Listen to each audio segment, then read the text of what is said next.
ഇന്നത്തെ ദിവസത്തിൻ്റെ പ്രാധാന്യം ഞാൻ പറയാം. ഇന്നലെ ഡിസംബർ 10 മനുഷ്യാവകാശ ദിനമായിരുന്നു. ഇന്ന് ഡിസംബർ 11 യുണിസെഫിൻ്റെ ദിനമാണ്. യുണിസെഫ് എന്നാൽ United Nations international children's emergency fund. രണ്ടാം ലോക യുദ്ധത്തിൽ തകർന്ന രാജ്യങ്ങളിലെ കുട്ടികൾക്ക് സഹായങ്ങൾ എത്തിക്കാനായി 1946 ഡിസംബർ 11 യുണിസെഫ് സ്ഥാപിതമായത്. കഴിഞ്ഞ 78 വർഷങ്ങളായി ലോകത്തിനൊരു അത്താണിയായി യുണിസെഫ് ഉണ്ട്. യുദ്ധമുഖങ്ങളിൽ കാണാം, കുട്ടികളുടെ ആരോഗ്യങ്ങൾ വെല്ലുവിളിക്കപ്പെടുന്നിടങ്ങളിൽ കാണാം, പോഷകാഹാര കുറവുള്ളിടങ്ങളിൽ കാണാം, വിദ്യാഭ്യാസത്തിൻ്റെ പ്രശ്നങ്ങളുള്ളവയിൽ യുണിസെഫിൻ്റെ ഇടപെടലുകൾ ഉണ്ടാവും. എന്തായാലും കുട്ടികളുടെ നല്ല നാളേക്കായി യുണിസെഫിനൊപ്പം നമുക്ക് കൂട്ടായി പ്രവർത്തിക്കാം. രവീന്ദ്രനാഥ് ടാഗോർ പറഞ്ഞ വാക്കുകൾ കൂടി ഓർത്തുവെക്കാം. മനുഷ്യനാൽ ദൈവം ഇനിയും നിരാശനായിട്ടില്ല എന്ന സന്ദേശവുമായാണ് ഓരോ കുട്ടിയും പിറക്കുന്നത്. ഒരിക്കൽ കൂടി, മനുഷ്യനാൽ അത്രമേൽ നിരാശനായിട്ടില്ല എന്ന സന്ദേശവുമായാണ് ഓരോ കുട്ടിയും പിറക്കുന്നത്. സിത്താറിൻ്റെ തന്ത്രികളിൽ മാന്ത്രികത നിറച്ച പണ്ഡിറ്റ് രവിശങ്കറിൻ്റെ 12ാം ഓർമ്മദിനം കൂടിയാണ് ഇന്ന്. ലോകം കണ്ട എക്കാലത്തെയും മികച്ച ചെസ് താരങ്ങളിലൊരാളായ വിശ്വനാഥൻ ആനന്ദിൻ്റെ 55ാം പിറന്നാളാണ്. ഇന്ന് ഡി ഗുഗേഷ് ഡിംഗ്ലറിനെ നേരിടുമ്പോൾ ലോക ചെസ് കിരീടം നേടിയ ആദ്യത്തെ ഏഷ്യക്കാരനും ചെസ് ഓസ്കാർ ലഭിച്ച ആദ്യത്തെ ഏഷ്യക്കാരനും പ്രഥമ ഗ്രാൻഡ് മാസ്റ്റർ എന്നിങ്ങനെയുള്ള പല ബഹുമതികളും ഇന്ത്യയിൽ ആദ്യമായി എത്തിച്ച പ്രതിഭയെ വിശ്വനാഥൻ ആനന്ദിനെ ഒന്ന് ഓർമ്മിക്കേണ്ടതുണ്ട്. പ്രിയപ്പെട്ട പ്രേക്ഷകരെ, നമുക്ക് വളരെ പ്രധാനപ്പെട്ട വാർത്തകളിലേക്ക് കടന്നുപോകാം. എല്ലാ പത്രങ്ങളിലൂടെയും പ്രധാന വാർത്തകളിലൂടെ ഞാൻ ആദ്യം കടന്നുപോകാം. അതിനുശേഷം നമുക്ക് എഡിറ്റോറിയലുകളും ഉൾപേജുകളിലേക്കും കടക്കുകയും ചെയ്യാം. തിരക്കുള്ള ജീവിതത്തിൽ തിരക്കിട്ട് ഒരുങ്ങിക്കൊണ്ടിരിക്കുന്ന എല്ലാ പ്രിയപ്പെട്ട പ്രേക്ഷകരുടെയും ശ്രദ്ധയ്ക്ക് ഇന്നത്തെ ദിവസം വളരെ ചൂടുപിടിച്ച വാർത്തകൾ നമ്മൾ പ്രതീക്ഷിക്കുന്ന ദിവസമാണ്. കൊല്ലത്ത് CPM-ന്റെ ജില്ലാ സമ്മേളനം തുടരുന്നുണ്ട്. നടി ആക്രമിച്ച കേസുമായി ബന്ധപ്പെട്ട് ഇന്ന് വാദം ആരംഭിക്കുന്നുവെന്ന പ്രത്യേകതയുണ്ട്. പാർലമെന്റിൽ ഇന്ന് എന്ത് സംഭവിക്കുമെന്ന് അറിയണം.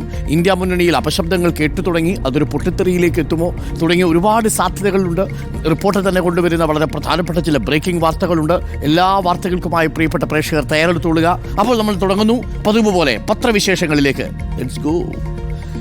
നമ്മൾ മാതൃഭൂമി, മനോരമ, മാധ്യമം, ദേശാഭിമാനി, ദ ഹിന്ദു, ഒപ്പം ടൈംസ് ഓഫ് ഇന്ത്യ എന്നീ പത്രങ്ങളാണ് പ്രധാനമായിട്ടും ഇന്ന് നമ്മൾ വായിക്കാൻ പോകുന്നത്. എല്ലാ പത്രങ്ങളുടെയും പ്രധാന ലീഡ് വാർത്തകൾ എല്ലാം വ്യത്യസ്തങ്ങളായ ലീഡ് വാർത്തകളാണ്. മാതൃഭൂമിയിൽ അലഹാബാദ് ജഡ്ജിയുടെ വിദ്വേഷ പ്രസംഗമാണ് വാർത്തയാക്കിയിരിക്കുന്നത്. പ്രതിഷേധക്കൂട്ടിൽ ജഡ്ജി എന്ന തലക്കെട്ടിൽ. മലയാള മനോരമയിൽ ഒരു പ്രധാന വാർത്തയാണ് മുണ്ടിനീര് ഇക്കൊല്ലം 30 മടങ്ങ് വർധനയെന്ന് ആരോഗ്യവകുപ്പിൻ്റെ കണ്ടെത്തലാണ് ലീഡ് വാർത്തയായി നൽകിയിരിക്കുന്നത്. 69,000 മുണ്ടി രോഗം ബാധിച്ച മനുഷ്യരുണ്ട് കേരളത്തിൽ എന്നാണ് മലയാള മനോരമ പത്രം പറയുന്നത്. മാധ്യമത്തിൻ്റെ പ്രധാനപ്പെട്ട ലീഡ് രാജ്യസഭാ ചെയർമാനിൽ അവിശ്വാസം എന്നുള്ളതാണ്. ഇന്നലെ ജഗദീപ് ധൻഖറിനെ എതിരെ അവിശ്വാസത്തിനുള്ള പ്രമേയം നോട്ടീസ് അവതരിപ്പിച്ചു നമ്മളുടെ ഇന്ത്യ മുന്നണിയിലെ സഖ്യകക്ഷികൾ. ഔസ്റ്റ് ധൻഖർ ആസ് രാജ്യസഭാ ചെയർമാൻ സ്ഥാനത്ത് നിന്നും ധൻഖറിനെ മാറ്റണം എന്ന് ഇന്ത്യ മുന്നണി ഇന്നലെ രാജ്യസഭയിൽ അവിശ്വാസ പ്രമേയത്തിന് ഒപ്പിട്ടുകൊടുത്തു എന്നുള്ളതാണ് പ്രധാനപ്പെട്ട വാർത്തയെ മാറിയിരിക്കുന്നത്. അലഹാബാദ് ഹൈക്കോടതി ജഡ്ജിയെ സുപ്രീം കോടതി വിളിപ്പിച്ചതും അതുമായി ബന്ധപ്പെട്ട വിശദീകരണം തേടിയതും പത്രം ആദ്യ പേജിൽ പ്രധാന വാർത്തയായി നൽകുന്നു. ദേശാഭിമാനിയിൽ 16ാം ധനകമ്മീഷൻ ഇപ്പോൾ കേരളത്തിലെത്തിയിട്ടുണ്ട്. 16ാം ധനകമ്മീഷനോട് പ്രതിപക്ഷവും ഭരണപക്ഷവും സംസ്ഥാനത്തെ മുഴുവൻ രാഷ്ട്രീയ പാർട്ടികളും മാനദണ്ഡം മാറ്റണം, സംസ്ഥാനങ്ങൾക്കുള്ള വിഹിതം നിശ്ചയിക്കുന്നതിൽ എന്ന് പറഞ്ഞതാണ് പ്രധാന വാർത്തയായി കൈകാര്യം ചെയ്തിരിക്കുന്നത്. ഇതാണ് പല പത്രങ്ങളുടെയും പല ലീഡ് വാർത്തകൾ. ടൈംസ് ഓഫ് ഇന്ത്യയുടെ ലീഡ് വാർത്ത കൂടി ഞാൻ പറയാം. വലിയൊരു ജാക്കറ്റ് വാർത്തയുണ്ട്. ISPL സീസൺ ആരംഭിക്കുന്നതിൻ്റെ ഭാഗമായി. കൂടാതെ in a first open submits notice for vice presidents removal. അപ്പോൾ ഓപ്പോസിഷൻ ഇന്ത്യ മുന്നണി അവിശ്വാസ പ്രമേയത്തിനുള്ള നോട്ടീസ് 50 MP-മാർ ഒപ്പിട്ട ഒരു നോട്ടീസ് രാജ്യസഭയിലേക്ക് കൊടുത്തിട്ടുണ്ട്. Dhankhar conductors Rajya Sabha as partisan. രാജ്യസഭയെ അദ്ദേഹം ഒരു പാർട്ടി പ്രവർത്തകൻ എന്ന നിലയിൽ നയിക്കുന്നു എന്നാണ് ഇന്ത്യ മുന്നണി ഇന്നലെ ധൻഖറിനെതിരെ അവിശ്വാസ പ്രമേയ നോട്ടീസ് ഒപ്പിട്ട് നൽകിക്കൊണ്ട് പറഞ്ഞതായി വാർത്ത the times of India report ചെയ്യുന്നത്. അപ്പോൾ ലീഡ് വാർത്തകളെല്ലാം ഞാൻ പറഞ്ഞു. പക്ഷേ നമുക്കിനി ആ വാർത്തകളുടെ വിശദാംശങ്ങളിലേക്കൊന്ന് കടന്നു വരാം. നമുക്ക് ആദ്യം മലയാള മനോരമയിൽ തുടങ്ങാം. വളരെ പ്രധാനപ്പെട്ട വാർത്തയാണ്, ശ്രദ്ധിക്കേണ്ട വാർത്തയാണ്. ഇക്കൊല്ലം 30 മടങ്ങ് വർധനയെന്നാണ് മുണ്ടുനീരിൻ്റെ കാര്യത്തിൽ ആരോഗ്യവകുപ്പ് പറയുന്നത്. രോഗബാധിതർ 69,000. കുട്ടികൾക്കുള്ള വാക്സിൻ നിർത്തലാക്കിയത് പ്രശ്നമായെന്ന് വിലയിരുത്തൽ. സംസ്ഥാനത്താകെ കുട്ടികൾക്കിടയിൽ മുണ്ടുനീര്, നമ്മളതിനെ മംസ് എന്ന് പറയും, ആ മുണ്ടുനീര് ബാധിക്കുന്നവരുടെ എണ്ണം കുതിച്ചുയരുന്നു. കഴിഞ്ഞ വർഷം 2324 കേസുകളാണ് റിപ്പോർട്ട് ചെയ്തതെങ്കിൽ ഇക്കൊല്ലം ഇതുവരെ 69,113 കേസുകളായെന്നാണ് ആരോഗ്യവകുപ്പിൻ്റെ കണക്ക്. അതൊരു വല്ലാത്ത വർധനയാണ്. 2000-ൽ നിന്ന് 69,000 രോഗികൾ എന്ന നിലയിലേക്ക് മുണ്ടുനീര് വ്യാപിക്കുന്നു. ഒരു വർഷത്തിനിടെ 30 മടങ്ങ് വർധന. അലോപ്പതിക്ക് പകരം മറ്റു ചികിത്സാ ശാഖകളെ ആശ്രയിക്കുന്നവർ ഏറെയുണ്ടാം എന്നതിനാൽ രോഗബാധിതർ ഇതിലുമേറെയായിരിക്കാമെന്നും ആരോഗ്യവകുപ്പിന്റെ ഉദ്യോഗസ്ഥർ പറയുന്നു. 2016-ൽ വാക്സിൻ നിർത്തലാക്കിയതാണ് ഇത്ര വലിയ വർധനയ്ക്ക് കാരണമായതെന്നും വിലയിരുത്തപ്പെടുന്നു. അതുവരെ കുട്ടികൾക്ക് 1.5 വയസ്സിനകം mumps, measles, rubella vaccine MMR നൽകിയിരുന്നു. 2016-ൽ ഇത് മീസിൽസ്, റൂബെല്ല വാക്സിൻ MR മാത്രമാക്കി, മുണ്ടുനീര് ഒഴിവാക്കി. അതിനുശേഷം ജനിച്ച കുട്ടികളാണ് ഇപ്പോൾ പ്രൈമറി ക്ലാസ്സുകളിൽ പഠിക്കുന്നത്. മുണ്ടുനീര് ഗുരുതരമാകില്ലെന്നും വാക്സിന് പ്രതിരോധശേഷി കുറവാണെന്നും പറഞ്ഞായിരുന്നു കേന്ദ്ര ആരോഗ്യ മന്ത്രാലയത്തിന്റെ ഈ നടപടി. MMR വാക്സിൻ 5ാം പനിക്ക്, മീസിൽസ് 93%, റൂബെല്ലയ്ക്ക് 97% വീതം പ്രതിരോധം നൽകുന്നുവെങ്കിൽ മുണ്ടുനീരിന് 78% മാത്രമാണ് വാക്സിൻ പ്രതിരോധം നൽകിയിരുന്നത്.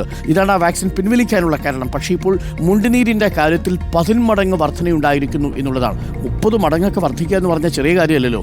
2000-ൽ നിന്ന് 69,000 രോഗികളായി മാറുന്നു. മലപ്പുറത്തും കണ്ണൂരും 10,000-ലധികം രോഗികളുണ്ട് എന്നാണ് പത്രം പറയുന്നത്. മുണ്ടുനീര് എങ്ങനെയാണ് മുണ്ടുനീര് തിരിച്ചറിയാൻ പറ്റുക? നിങ്ങളുടെ ചെവിക്ക് താഴെ കവിളിൻ്റെ വശങ്ങളിൽ വീക്കമുണ്ടോ എന്ന് നോക്കിയാൽ മതി. ഇവിടെ ഈ ഭാഗങ്ങളിൽ കവിളിൻ്റെ താഴെ വീക്കമുണ്ടെങ്കിൽ, നീരുള്ള ഭാഗത്ത് വേദന അനുഭവപ്പെടുന്നുണ്ടോ? ചെറിയ പനിയും തലവേദനയുമാണ് പ്രാരംഭ ലക്ഷണങ്ങൾ. നീരെന്നും തൊണ്ടവേദനയെന്നും തെറ്റിദ്ധരിച്ച് ചികിത്സ വൈകരുത്. എല്ലാ തൊണ്ടവേദനയും മുണ്ടുനീരല്ല കേട്ടോ. ചികിത്സ അനിവാര്യം. രോഗകാരണമാകുന്ന പാരമിക്സോ വൈറസ് വായുവിലൂടെയാണ് പകരുന്നത്. ചികിത്സിച്ചില്ലെങ്കിൽ കേൾവി തകരാറിനെയും ഭാവിയിൽ വന്ധ്യതയ്ക്കും സാധ്യതയുണ്ട്. തലച്ചോറിനെ ബാധിച്ചാൽ ഗുരുതരമാകും. ഗർഭിണികളിൽ ആദ്യ 3 മാസങ്ങളിൽ മുണ്ടുനീരുണ്ടായാൽ ഗർഭം അലസാനും സാധ്യത. അപ്പോൾ വിട്ടുകളയരുത്. 69,000-ഓളം രോഗികളുണ്ട്. ചികിത്സ അനിവാര്യമാണ്. പ്രത്യേകിച്ച് കണ്ണൂരും മലപ്പുറത്തും 10,000-ലധികം ആളുകളിൽ മുണ്ടുനീര് ബാധിച്ചിട്ടുണ്ട് എന്നാണ് പത്രം റിപ്പോർട്ട് ചെയ്യുന്നത്. ഇനി മാതൃഭൂമിയുടെ ലീഡ് വാർത്തയിലേക്ക് വരാം. വിദ്വേഷ പ്രസംഗത്തിൽ പ്രതിഷേധക്കൂട്ടിലാണ് ജഡ്ജി. അലഹാബാദ് ഹൈക്കോടതി ശേഖർ കുമാർ യാദവിനെതിരെയുള്ള വാർത്തയാണ്. അലഹാബാദ് ഹൈക്കോടതിയോട് റിപ്പോർട്ട് തേടിയിരിക്കുന്നു സുപ്രീം കോടതി. വിശ്വ ഹിന്ദു പരിഷത്തിന്റെ പരിപാടിയിൽ പങ്കെടുത്ത് വിദ്വേഷ പ്രസംഗം നടത്തിയ അലഹാബാദ് ഹൈക്കോടതി ജഡ്ജി ശേഖർ കുമാർ യാദവിന് നേരെ വ്യാപക പ്രതിഷേധം. സംഭവത്തിൽ സ്വമേധയാ ഇടപെട്ട സുപ്രീം കോടതി അലഹാബാദ് ഹൈക്കോടതിയിൽ നിന്ന് റിപ്പോർട്ട് തേടിയിട്ടുണ്ട്. ജഡ്ജിക്കെതിരെ നടപടി ആവശ്യപ്പെട്ട് മുസ്ലിം ലീഗ് MPമാർ രാഷ്ട്രപതിക്ക് കത്ത് നൽകി. ജസ്റ്റിസ് യാദവിനെ പുറത്താക്കാൻ പാർലമെന്റിൽ ഇംപീച്ച്മെന്റ് പ്രമേയം കൊണ്ടുവരുമെന്ന് ശ്രീനഗറിലെ MP റൂഹുള്ള മഹ്ദിയും അറിയിച്ചു. ജഡ്ജിക്കെതിരെ അന്വേഷണം വേണം എന്നതാണ് നിലപാട്. രാഷ്ട്രപതിക്ക് ലീഗ് MPമാരും കത്തയച്ചിട്ടുണ്ട്. വിദ്വേഷ പ്രസംഗം ഏക സിവിൽ കോഡിനെ പിന്തുണച്ചായിരുന്നു. ഏക സിവിൽ കോഡിനെ പിന്തുണച്ച് ഞായറാഴ്ച നടത്തിയ പ്രസംഗത്തിലാണ് ജസ്റ്റിസ് യാദവിന്റെ വിവാദ പരാമർശമുണ്ടായത്. ഇത് ഹിന്ദുസ്ഥാനാണെന്നും ഭൂരിപക്ഷ സമുദായത്തിന്റെ ആഗ്രഹപ്രകാരമാണ് ഇന്ത്യ പ്രവർത്തിക്കുകയെന്നുമാണ് ജസ്റ്റിസ് യാദവ് പറഞ്ഞത്. കുടുംബമായാലും സമൂഹമായാലും ഭൂരിപക്ഷത്തിന്റെ ആഗ്രഹമാണ് പരിഗണിക്കേണ്ടതെന്ന് പറഞ്ഞ ജസ്റ്റിസ് യാദവ് മുസ്ലിങ്ങൾക്കെതിരെ ചിലർ വളരെ മോശമായി ഉപയോഗിക്കാനുള്ള പദപ്രയോഗവും നടത്തി. മുസ്ലിങ്ങൾ രാജ്യത്ത് അപകടകരമാണ്, അവർ രാജ്യത്തിനെതിരാണ്, രാജ്യപുരോഗതി ആഗ്രഹിക്കാത്തവരാണ്, അവരെ കരുതിയിരിക്കണം തുടങ്ങിയ പരാമർശങ്ങളും ജസ്റ്റിസ് ശേഖർ കുമാർ യാദവിൽ നിന്നുണ്ടായി. ഒരു സമുദായം അവരുടെ കുട്ടികളെ കരുണയുടെയും അഹിംസയുടെയും മൂല്യങ്ങൾ പഠിപ്പിച്ചവരെ ക്ഷമാശീലമുള്ളവരാക്കി വളർത്തുന്നു. എന്നാൽ മൃഗങ്ങളെ കശാപ്പ് ചെയ്യുന്നത് കാണുന്ന മറ്റൊരു സമുദായത്തിലെ കുട്ടികളിൽ നിന്ന് ഇത് പ്രതീക്ഷിക്കാൻ ആവില്ലെന്ന് പറഞ്ഞ അദ്ദേഹം അധികം വൈകാതെ രാജ്യത്ത് ഏക സിവിൽ കോഡ് നടപ്പാവുമെന്നും പ്രതീക്ഷ പ്രകടിപ്പിച്ചു. ഒരു നിമിഷം പോലും ജഡ്ജി പദവിയിൽ ഇരിക്കാനുള്ള അർഹത ശേഖർ കുമാർ യാദവിനില്ല. നമ്മുടെ സമൂഹത്തിന്റെ മതേതരത്വത്തെക്കുറിച്ച്, ഭരണഘടന അനുശാസിക്കുന്ന മതസൗഹാർദ്ദത്തെക്കുറിച്ച് ഒരു ബോധ്യവുമില്ലാത്ത ഒരു ജഡ്ജിക്ക് എങ്ങനെയാണ് ഹൈക്കോടതിയിൽ ഇനി ജഡ്ജിയായി തുടരാൻ കഴിയുക എന്നതാണ് പ്രധാനപ്പെട്ട കാര്യം. എന്തായാലും ഇംപീച്ച്മെന്റ് നടപടികൾ ഉണ്ടാവും. സുപ്രീം കോടതി റിപ്പോർട്ട് തേടിയിട്ടുണ്ട്. ശേഖർ കുമാർ യാദവിനെതിരെ നടപടി നമ്മൾ പ്രതീക്ഷിക്കുന്നു. നടപടി ഉണ്ടാവണം. പ്രിയപ്പെട്ടവരെ, നമുക്കിനി മാധ്യമത്തിലേക്ക് എത്തിയാൽ മാധ്യമത്തിന്റെ ലീഡ് വാർത്ത രാജ്യസഭാ ചെയർമാനിൽ അവിശ്വാസം എന്ന വാർത്തയാണ്. ഇതേ വാർത്ത തന്നെയാണ് ദ ഹിന്ദുവും കൈകാര്യം ചെയ്തിരിക്കുന്നത്. Opposition MPs submit notice listing 6-point charge sheet against Vice President for bias. Petition unlikely to be taken up this session. Rajya Sabha chairman Jagdeep ധൻഖറിനെതിരെ 6 പ്രധാനപ്പെട്ട കുറ്റങ്ങൾ ചാർത്തിയാണ് പ്രതിപക്ഷം അവിശ്വാസ പ്രമേയത്തിനുള്ള നോട്ടീസ് നൽകിയിരിക്കുന്നത്. അവിശ്വാസ പ്രമേയം ഈ സെഷനിൽ എടുക്കാൻ സാധ്യതയില്ല എന്നും ദ ഹിന്ദു പത്രം റിപ്പോർട്ട് ചെയ്യുന്നു. മാധ്യമത്തിൽ ആ വാർത്ത ഇങ്ങനെയാണ്. ആ 6 പ്രധാനപ്പെട്ട കുറ്റങ്ങൾ ഇവയാണ്. ഭരണഘടനയുടെ അതെല്ലാം ഇതിൻ്റെ ഭാഗമായി പറയുന്നു. ഞാൻ അതിലേക്ക് വരാം വിശദമായി. സ്വതന്ത്ര ഇന്ത്യയുടെ ചരിത്രത്തിലാദ്യമായി ഉപരാഷ്ട്രപതി കൂടിയായ രാജ്യസഭാ ചെയർമാനെതിരെ അവിശ്വാസ പ്രമേയത്തിന് പ്രതിപക്ഷം നോട്ടീസ് നൽകി. പ്രതിപക്ഷത്തെ നിശബ്ദരാക്കുക, സഭയിൽ പക്ഷപാതപരമായി പെരുമാറുക, സർക്കാരിന് വേണ്ടി സംസാരിക്കുക തുടങ്ങിയ ഗുരുതര ആരോപണങ്ങൾ ഉന്നയിച്ചാണ് രാജ്യസഭാ ചെയർമാൻ ജഗദീപ് ധൻഖറിനെതിരെ ഇന്ത്യ സഖ്യം നോട്ടീസ് നൽകിയത്. Congress, Trinamool Congress, Aam Aadmi party, DMK, Samajwadi party, Rashtriya Janata Dal, Shiv Sena, ഇടത് പാർട്ടികൾ, മുസ്ലിം ലീഗ്, കേരള കോൺഗ്രസ് തുടങ്ങി കക്ഷികളിലെ 59 MPമാർ പ്രമേയത്തിൽ ഒപ്പുവെച്ചു. ഡിസംബർ 9 രാജ്യസഭയിലുണ്ടായ സംഭവങ്ങൾ നോട്ടീസിൽ എടുത്തു പറഞ്ഞു. ചട്ടം 267 പ്രകാരം ചർച്ച അനുവദിക്കില്ലെന്ന് റൂളിംഗ് നൽകിയ ശേഷം അതേ വിഷയം സംസാരിക്കാൻ ഭരണകക്ഷി അംഗങ്ങളെ പ്രത്യേകം പേരെടുത്ത് വിളിച്ചു. ഇന്ത്യക്കെതിരെ പ്രവർത്തിക്കുന്ന ചില സംഘടനകളും രാഷ്ട്രീയ പാർട്ടികളും തമ്മിലുള്ള ബന്ധമുയർത്തുന്ന ഭീഷണി ചർച്ച ചെയ്യാമെന്ന് പറഞ്ഞാണ് BJP MPമാരെ ധൻഖർ വിളിച്ചത്.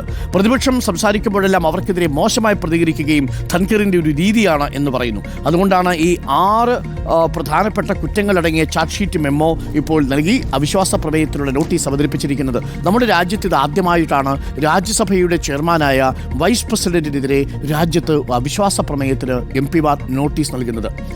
ചട്ടമനുസരിച്ച് 50 MPമാരെങ്കിലും ചുരുങ്ങിയത് ഒപ്പിട്ടൊരു നോട്ടീസ് നൽകിയെങ്കിൽ മാത്രമേ അവിശ്വാസ പ്രമേയം രാജ്യസഭയിൽ എടുക്കുകയുള്ളൂ. എന്നാൽ ഈ സെഷനിൽ ഈ അവിശ്വാസ പ്രമേയ നോട്ടീസ് നൽകിയെങ്കിലും അവിശ്വാസ പ്രമേയം പരിഗണിക്കാനിടയില്ല എന്ന് തന്നെയാണ് പത്രം റിപ്പോർട്ട് ചെയ്യുന്നത്. They presented a 6-point charge sheet against him in the notice. The notice said Mr. Dhankar made constant interpretations whenever opposition MPs attempted to speak. എപ്പോഴൊക്കെ പ്രതിപക്ഷ MPമാർ സംസാരിക്കാൻ തുടങ്ങുന്നുണ്ടോ അപ്പോഴെല്ലാം നിരന്തരമായി ഇടപെട്ടുകൊണ്ടേയിരിക്കും, തടസ്സപ്പെടുത്തിക്കൊണ്ടേയിരിക്കും. The chairperson also repeatedly denied legitimate request made by the leader of opposition in the Rajya Sabha, Mallikarjun Kharge, to intervene and rebut a falsehood propagated by Prime Minister Narendra Modi. എപ്പോഴൊക്കെ പ്രധാനമന്ത്രി നരേന്ദ്രമോദി കുപ്രചരണം നടത്തുന്നുണ്ടോ, വാസ്തവവിരുദ്ധമായ കാര്യങ്ങൾ പറയുന്നുണ്ടോ അപ്പോഴെല്ലാം ഇടപെട്ട് പ്രസംഗിക്കണമെന്നുള്ള രാജ്യസഭയിലെ പ്രതിപക്ഷ നേതാവ് മല്ലികാർജുൻ ഖാർഗെയുടെ ആവശ്യത്തെ നിരാകരിക്കും. ഇങ്ങനെ തുടങ്ങി 6 പ്രധാനപ്പെട്ട കുറ്റങ്ങളാണ് ജഗദീപ് ധൻഖറിനെതിരെ ചുമത്തിയിരിക്കുന്നത്. അത് ചുമത്തിയാണ് ജഗദീപ് ധൻഖറിനെ ആ സ്ഥാനത്ത് നീക്കണമെന്നാവശ്യപ്പെട്ടുകൊണ്ട് അവിശ്വാസ പ്രമേയത്തിനുള്ള നോട്ടീസ് 59 MPമാർ ഒപ്പിട്ട് രാജ്യസഭയിൽ എത്തിച്ചിരിക്കുന്നത്. ദേശാഭിമാനിയിൽ 16ാം ധനക്കമ്മീഷനോട് ഒറ്റക്കെട്ടായി കേരളം എന്ന വാർത്തയാണ്. മാനദണ്ഡം മാറ്റണം. കേന്ദ്രം സംസ്ഥാനങ്ങൾക്ക് നൽകുന്ന നികുതി വിഹിതം 1.92% മാത്രമാണ് നമുക്കിപ്പോൾ ഉള്ളത്. അത് 3.5% നിന്ന് കുറച്ചിരിക്കുന്നത് തെറ്റായ മാനദണ്ഡങ്ങൾ മൂലമാണ് എന്നുള്ളതാണ് കേരളത്തിന്റെ ആവശ്യം. നികുതി വിഹിതത്തിലെ കുറവ് സംസ്ഥാനത്തിന്റെ സാമ്പത്തിക ശേഷിയെ ബാധിക്കുന്നു. സാമ്പത്തിക സഹായത്തിന് ധനകമ്മീഷൻ ശുപാർശ നൽകണമെന്ന് മുഖ്യമന്ത്രി. കേരളത്തിലെ തദ്ദേശ സ്ഥാപനങ്ങളുടെ പ്രകടനം മികച്ചതെന്ന് കമ്മീഷൻ. കേന്ദ്ര നികുതി വരുമാനത്തിന്റെ വിഭജനം ഉൾപ്പെടെ സംസ്ഥാനങ്ങൾക്ക് സാമ്പത്തിക പിന്തുണ നൽകുന്നതിനുള്ള മാനദണ്ഡത്തിൽ മാറ്റം വരുത്തണമെന്ന് 16ാം ധനകമ്മീഷനോട് ഒറ്റക്കെട്ടായി കേരളം. കൂടുതൽ നികുതി വിഹിതം അനുവദിക്കണമെന്ന് കമ്മീഷനുമായുള്ള ചർച്ചയിൽ സംസ്ഥാന സർക്കാരിനോടൊപ്പം മുഴുവൻ രാഷ്ട്രീയ പാർട്ടികളും ആവശ്യപ്പെട്ടു. നികുതി വരുമാനം വിഭജിക്കുന്നതിലെ മാനദണ്ഡം മാറ്റണമെന്ന് CPM നിവേദനത്തിൽ ആവശ്യപ്പെട്ടു. ആരോഗ്യ വിദ്യാഭ്യാസ മേഖലകളിൽ കൂടുതൽ ശ്രദ്ധിക്കുന്നതിനാൽ കേരളത്തിന്റെ റവന്യൂ ചെലവ് വർദ്ധിച്ചിട്ടുണ്ടെന്നും അതിനാൽ 15ാം ധനകാര്യ കമ്മീഷൻ അനുവദിച്ച 55,000 കോടി രൂപയുടെ റവന്യൂ ഡെഫിസിറ്റ് ഗ്രാന്റ് തുടരണമെന്നും UDFും ആവശ്യപ്പെട്ടിട്ടുണ്ട്. ഭൂവിസ്തൃതി മാനദണ്ഡ പ്രകാരമുള്ള വിഹിതം 15% 5% തുടങ്ങി വളരെ വ്യക്തമായ മാനദണ്ഡങ്ങളാണ് കേരളം തിരുത്തണമെന്ന് ആവശ്യപ്പെട്ടിരിക്കുന്നത്. നമ്മളെ സംസ്ഥാനത്തെ കേന്ദ്രവിഹിതത്തിലുള്ളാവുന്ന കുറവ് വലിയ രീതിയിൽ ബാധിക്കുന്നുണ്ട് എന്ന് കേരളത്തിന് ധനകാര്യ കമ്മീഷൻ മുൻപിൽ ഒറ്റക്കെട്ടായി ബോധിപ്പിക്കാൻ സാധിച്ചിട്ടുണ്ട്. പക്ഷേ പറഞ്ഞത് തദ്ദേശ സ്ഥാപനങ്ങളൊക്കെ നന്നായി പ്രവർത്തിക്കുന്നുണ്ട് എന്ന് കമ്മീഷൻ പറയുന്നു. കേരളത്തെക്കുറിച്ച് ധനകാര്യ കമ്മീഷൻ എന്തെങ്കിലും നല്ലത് പറഞ്ഞാൽ നമ്മുടെ ഉള്ളിലൊരു ചങ്കിടിപ്പ. കാര്യം ഓരോരോ നല്ല കാര്യങ്ങൾ ചെയ്യുന്നതിനും ഓരോ പോയിന്റായിട്ട് കുറഞ്ഞുകൊണ്ടേയിരിക്കും. കൂടുതൽ ജനന നിയന്ത്രണം ഏർപ്പെടുത്തി, ഏറ്റവും മികച്ച രീതിയിൽ സാമൂഹികാരോഗ്യം ഏർപ്പെടുത്തി, പോയിന്റ് പോയി. ഏറ്റവും നല്ല രീതിയിൽ പരിസ്ഥിതി പ്രദേശങ്ങളുമായി നന്നായി പ്രവർത്തിപ്പിക്കാൻ സാധിച്ചു, പോയിന്റ് പോയി. ഏറ്റവും നല്ല രീതിയിൽ സാമൂഹികാരോഗ്യ പദ്ധതി നടപ്പിലാക്കി, ഒരു പോയിന്റ് പോയി. അങ്ങനെ ഏറ്റവും കുറവുള്ള സംസ്ഥാനങ്ങൾക്ക് കൂടുതൽ കൊടുക്കുമ്പോൾ കൂടുതലുള്ള സംസ്ഥാനങ്ങളെക്കുള്ള വിഹിതം കുറയുന്നു എന്ന അസാധാരണമായ വിചിത്രമായ ഒരു ഫോർമുലയാണ് ധനകാര്യ കമ്മീഷൻ ഈ വിഷയത്തിൽ സ്വീകരിച്ചിരിക്കുന്നത്. ഇതിലൊരു മാറ്റമുണ്ടാവണം എന്നതാണ് കേരളത്തിൻ്റെ ആവശ്യം. മാറ്റമുണ്ടാവണ്ടേ? മാറ്റമുണ്ടായേ പറ്റൂ. ഇനി ഗുരുവായൂർ ഏകാദശിയെക്കുറിച്ച് ഞാൻ പറഞ്ഞു. മാതൃഭൂമിയിൽ ഗുരുവായൂർ ഏകാദശിയെക്കുറിച്ചുള്ള വാർത്തയുണ്ട്. വ്രതാനുഷ്ഠാനങ്ങളുടെ പ്രാധാന്യമേറിയ ഗുരുവായൂർ ഏകാദശി ബുധനാഴ്ചയാണ്. ദശമി ദിനമായ ചൊവ്വാഴ്ച പുലർച്ചെ തുറന്ന ക്ഷേത്രനട ഇനി ദ്വാദശിയായ വ്യാഴാഴ്ച രാവിലെ 9 അടയ്ക്കുക. ഗുരുവായൂർ പാർത്ഥസാരഥി ക്ഷേത്രത്തിലേക്ക് പഞ്ചവാദ്യത്തിന് അകമ്പടിയോടുകൂടിയുള്ള എഴുന്നള്ളിപ്പ് രാവിലെ 6:30 പുറപ്പെടും. ഇപ്പോൾ ഗുരുവായൂർ ഏകാദശിയുടെ ഈ എഴുന്നള്ളത്ത് നടന്നുകൊണ്ടിരിക്കുന്ന സമയമാണ്. ഞാൻ ആ ദൃശ്യങ്ങളിലേക്ക് പ്രേക്ഷകരെ കൊണ്ടുപോകാം. രാവിലെ നാഗസ്വര ഇടയ്ക്ക പ്രദക്ഷിണത്തോടെയുള്ള വിളക്കെഴുന്നള്ളിപ്പിന് കൊമ്പൻ ഇന്ദ്രസൻ സ്വർണ്ണക്കോലമേറ്റും. രാവിലെ 9 ഏകാദശി യൂട്ട് ആരംഭിക്കും. ദശമി വിളക്ക് ചൊവ്വാഴ്ച ആഘോഷിച്ചിരുന്നു. അപ്പോൾ ഏകാദശി വ്രതം നോറ്റ് ഗുരുവായൂരിൽ പോകാൻ ആഗ്രഹിച്ചിരിക്കുന്നവരുണ്ടെങ്കിൽ നല്ല തിരക്കുണ്ട്. ഇന്ന് രാത്രിയിലും ക്ഷേത്രനട പൂർണ്ണമായിട്ടും തുറന്നിരിക്കുമെന്ന് കൂടി അറിയിക്കട്ടെ. മാതൃഭൂമിയിലേക്ക് ഉൾപേജിലേക്ക് എത്തിയാൽ നദീ സംയോജന പദ്ധതി ഇന്നലെ വലിയ വാർത്തയായി മാറിയിരുന്നു. പമ്പ, അച്ചൻകോവിൽ ഈ നദികളെ സംയോജിപ്പിച്ച് 2 ഡാമുകൾ വഴി ജലം വൈപ്പാർ നദീതടത്തിലേക്ക് കൊണ്ടുപോകാനായിരുന്നു പദ്ധതി. അച്ചൻകോവിൽ ഡിവിഷനിൽ മാത്രം 1545 ഹെക്ടർ വനമാണ് ഈ സംയോജന പദ്ധതി വന്നാൽ മുങ്ങാൻ സാധ്യതയുള്ളത്. 297 പേരെ കുടിയൊഴിപ്പിക്കേണ്ടി വരും. അതുകൊണ്ട് കേരളം ശക്തമായ എതിർപ്പ് അറിയിക്കും എന്നാണ് പറയുന്നത്. പക്ഷേ ജല കമ്മീഷൻ തീർച്ചയായിട്ടും അതിന് അനുമതി കൊടുക്കും. അതിനകത്തൊരു രഹസ്യമുണ്ട്. എന്താണ് രഹസ്യം? DMK ഭരിക്കുന്ന തമിഴ്നാടിന് അനുകൂലമായിട്ടൊരു നീക്കം കേന്ദ്ര സർക്കാരിൻ്റെ ഭാഗത്തുനിന്നുണ്ടാകുമ്പോൾ DMKയുമായി രാഷ്ട്രീയ സഖ്യത്തിലുള്ള കേരളം അതിനെ എതിർത്താൽ അതിൻ്റെ നേട്ടം ആർക്ക് ലഭിക്കും? അതാണ് അതിൻ്റെ പിന്നിലെ പൊളിറ്റിക്സ്. അപ്പോൾ ആ പൊളിറ്റിക്സ് നദീ സംയോജന പദ്ധതി ഒരു പൊളിറ്റിക്സ് ആണ് എന്ന് തന്നെയാണ് നമ്മൾ കരുതുന്നത്. നദികളെ ബന്ധിപ്പിക്കുന്നതിന് കേരള സംസ്ഥാനം എതിരാണ്. അജണ്ട അറിയിച്ചില്ല എന്ന് കേരളം ജലവിഭവ വകുപ്പ് മന്ത്രി റോഷി അഗസ്റ്റിൻ പറഞ്ഞിട്ടുണ്ട്. പല സംസ്ഥാനങ്ങളെ ബാധിക്കുന്ന വിഷയത്തിൽ കക്ഷികളെ എല്ലാം അറിയിച്ചു വേണം അജണ്ട പോലും നിശ്ചയിക്കാൻ. അപ്പോൾ കേരളവും തമിഴ്നാടും തമ്മിൽ നദീ തർക്കത്തിലേക്ക് പോയാൽ ഇൻഡർസ്റ്റേറ്റ് വാട്ടർ ട്രിബ്യൂണലിലേക്ക് പോകേണ്ടി വരും. അത് കർണാടകയും തമിഴ്നാടും കാവേരി നദിയുടെ കാര്യത്തിലുണ്ടായിരുന്ന തർക്കം പോലെ, നമ്മൾക്ക് മുല്ലപ്പെരിയാറിൻ്റെ കാര്യത്തിലുണ്ടായിരുന്ന തർക്കം പോലെ അനന്തമായി നീളുന്ന സാഹചര്യം ഉണ്ടാവും. അതിന് രാഷ്ട്രീയ ആനുകൂല്യം ആർക്ക് ലഭിക്കും? അതാണ് പോയിന്റ്. അപ്പോൾ പ്രിയപ്പെട്ടവരെ, റോഡ് കയ്യേറി CPM സമ്മേളനം വഞ്ചിയൂരിൽ നടത്തിയിരുന്നു. ഇന്നലെ ഹൈക്കോടതിയുടെ ചോദ്യങ്ങളുണ്ടായി. ആരാണ് അതിന് അധികാരം നൽകിയത് എന്നതായിരുന്നു ചോദ്യം. സർക്കാർ എന്തു നടപടി സ്വീകരിച്ചുവെന്നും കോടതി ചോദിച്ചു. തിരുവനന്തപുരം വഞ്ചിയൂരിൽ റോഡിൽ സ്റ്റേജ് കെട്ടി CPM ഏരിയ സമ്മേളനം നടത്തിയതിൽ ഹൈക്കോടതിയുടെ രൂക്ഷ വിമർശനം. റോഡ് കെട്ടിയടയ്ക്കാൻ ആരാണ് ഇവർക്ക് അധികാരം നൽകിയതെന്ന് കോടതി ചോദിച്ചു. കോടതിയുടെ മുൻ ഉത്തരവുകൾക്ക് വിരുദ്ധമാണ് നടപടിയെന്നും justice Anil K. Narendran, justice S. Muralikrishna എന്നിവരടങ്ങുന്ന ബെഞ്ച് വിമർശിച്ചു. വ്യാഴാഴ്ച വഞ്ചിയൂർ CI ഫയലുകളുമായി നേരിട്ട് ഹാജരാകണം. മരട് സ്വദേശി N. പ്രകാശ് നൽകിയ ഹർജിയാണ് പരിഗണിച്ചത്. CPM സംസ്ഥാന സെക്രട്ടറി MV ഗോവിന്ദൻ, സംസ്ഥാന പോലീസ് മേധാവി എന്നിവരെ എതിർകക്ഷിയാക്കിയാണ് ഹർജി. കോടതി അലക്ഷ്യ കേസ് വേണ്ടതാണെന്നാണ് പ്രാഥമിക വാദങ്ങൾ സൂചിപ്പിക്കുന്നതെന്നും കോടതി വാക്കാൽ പറഞ്ഞു. ഗതാഗതവും കാൽനടയാത്രയും തടസ്സപ്പെടുത്തുന്ന സമ്മേളനങ്ങൾ പാതയോരങ്ങളിൽ പോലും നടത്താൻ പാടില്ല. ഇത് സംബന്ധിച്ച മാർഗരേഖ ഫ്രീസറിൽ വെച്ചിരിക്കുകയാണോ എന്നാണ് കോടതി ചോദിച്ചത്. കണ്ണുരുട്ടിയിട്ടുണ്ട്. എന്തായാലും ഇക്കാര്യത്തിൽ ഹൈക്കോടതിയിൽ എന്താണ് കേരളം മറുപടി നൽകുന്നത് എന്ന് നമുക്ക് കാത്തിരുന്ന് കാണാം. റീൽസ് ചിത്രീകരിക്കുന്നതിനിടെ 20-കാരന് ദാരുണാന്ത്യം എന്ന വാർത്ത ഇന്നലെ റിപ്പോർട്ടർ TV പ്രേക്ഷകരിലേക്ക് എത്തിച്ചതാണ്. ആ വാർത്ത വലിയ പ്രാധാന്യത്തോടു കൂടി പത്രങ്ങൾ കൈകാര്യം ചെയ്യുന്നു. സ്വകാര്യ സ്ഥാപനത്തിനായി പ്രൊമോഷൻ റീൽസ് വീഡിയോ ചിത്രീകരിക്കുന്നതിനിടെ കാറിടിച്ച് 20 വയസ്സുകാരന് ദാരുണാന്ത്യം. വടകര കടമേരി തച്ചിലേരി താഴേക്കുനി വീട്ടിൽ സുരേഷ് ബാബുവിൻ്റെയും ബിന്ദുവിൻ്റെയും ഏക മകൻ TK ആൽവിനാണ് മരിച്ചത്. ചൊവ്വാഴ്ച രാവിലെ 7:30 കോഴിക്കോട് പുതിയപ്പ കടൽത്തീര റോഡിൽ വെള്ളയിൽ പോലീസ് സ്റ്റേഷന് മുന്നിലുള്ള സ്പീഡ് ബ്രേക്കറിലായിരുന്നു അപകടം. തൊണ്ടയാടുള്ള 999 ഓട്ടോമോട്ടീവ് എന്ന കാർ ആക്സസറീസ് പോളിഷിംഗ് ഡീറ്റെയിലിംഗ് സ്ഥാപനത്തിനു വേണ്ടി വീഡിയോ ചിത്രീകരിക്കുകയായിരുന്നു ആൽവിൻ. ഈ സ്ഥാപനത്തിനു വേണ്ടി സോഷ്യൽ മീഡിയ കൈകാര്യം ചെയ്യുന്ന ജീവനക്കാരനായി പ്രവർത്തിച്ചിരുന്ന ആൽവിൻ 6 മാസം മുൻപ് ജോലി വിട്ടിരുന്നു. കഴിഞ്ഞ ദിവസം സ്ഥാപനവുമായി വീണ്ടും ബന്ധപ്പെട്ടതിനെ തുടർന്നാണ് ഷൂട്ടിംഗ് തീരുമാനിച്ചത്. 2 ആഡംബര കാറുകൾ വേഗത്തിൽ ഓടിച്ചു വരുന്നത് റോഡിന്റെ നടുവിൽ നിന്ന് മൊബൈലിൽ ചിത്രീകരിക്കാനാണ് ആൽവിനെ നിയോഗിച്ചത്. കാറുകളിൽ ഒന്നിടിച്ച് ആൽവിൻ ആകാശത്തേക്ക് ഉയർന്നാണ് റോഡിലേക്ക് വീണത്. നട്ടെല്ലിനേറ്റ ക്ഷതമാണ് മരണത്തിനിടയാക്കിയതെന്നാണ് പ്രാഥമിക നിഗമനം. മരണം സ്ഥിരീകരിച്ചതോടെ കാറുകൾ പോലീസ് കസ്റ്റഡിയിലെടുത്തു. കാറുകൾ ഓടിച്ച സ്ഥാപനമുടമ മഞ്ചേരി സ്വദേശി സാബിത് കല്ലിങ്ങലിനെയും മുഹമ്മദ് റൈസിനെയും കയ്യിലെടുത്തു. വൃക്ക മാറ്റിവെച്ച ആൽവിൻ അടുത്തിടെ ജോലി അന്വേഷിച്ച് വിസിറ്റിംഗ് വിസയിൽ ഗൾഫിൽ പോയിരുന്നു. വലിയ വേദനിപ്പിക്കുന്ന വാർത്തയാണ്. ആൽവിൻ മരിക്കുമ്പോൾ ആൽവിൻ്റെ 2 വൃക്കകൾ മാറ്റിവെച്ചിരുന്ന വൃക്കകളുമായിട്ടാണ് ജീവിച്ചത്. പക്ഷെ ഒടുവിൽ ആൽവിന് ജീവിക്കാൻ സാധിച്ചില്ല. പ്രത്യേകിച്ച് റീൽസൊക്കെ ചിത്രീകരിക്കുന്ന പ്രിയപ്പെട്ട സഹോദരങ്ങൾ, പ്രത്യേകിച്ച് കുഞ്ഞനുജന്മാരും അനുജന്മാരും പ്രത്യേകം ശ്രദ്ധിക്കാൻ.